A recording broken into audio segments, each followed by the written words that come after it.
ওয়া রাহমাতুল্লাহি ওয়া বারাকাতুহু। বন্ধুরা, অনেকদিন পর আবার আপনাদের সামনে একটি টপিক নিয়ে হাজির হলাম, স্বামীকে বশ করার জন্য।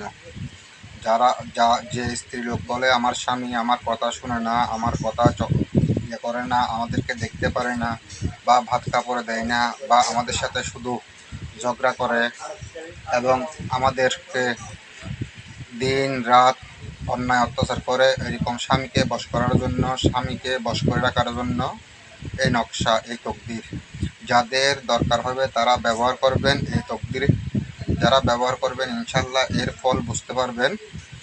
যাদের দরকার হবে তারা আমার কাছ থেকে ইজাজত নিয়ে এই তকদিরটি কাজ করার জন্য চেষ্টা করবেন। আর যে কোনো কাজের জন্য আমার সাথে যোগাযোগ করতে পারেন। ইনশাল্লাহ আপনার কাজগুলো যত্ন সহকারে করে দেওয়া হবে। স্ক্রিনে আমার নাম্বার দেওয়া থাকবে, আপনারা ওই নাম্বারে যোগাযোগ করবেন এবং এই কাজটি যাদের দরকার হবে তারাই করবেন। অযথা কাউকে হয়রানি করবেন না, অথবা কারো স্বামীকে গোলাম বানিয়ে রাখার চেষ্টা করবেন না। যদি খারাপ উদ্দেশ্যে এই নকশাটি আপনারা ব্যবহার করেন তাহলে আপনাদের জন্য ভালো হবে না, আপনাদের জন্য খারাপ হবে। আর যারা সৎ উদ্দেশ্যে ব্যবহার করবেন তাদের জন্য 100% কাজ করবে ইনশাল্লাহ। ধন্যবাদ।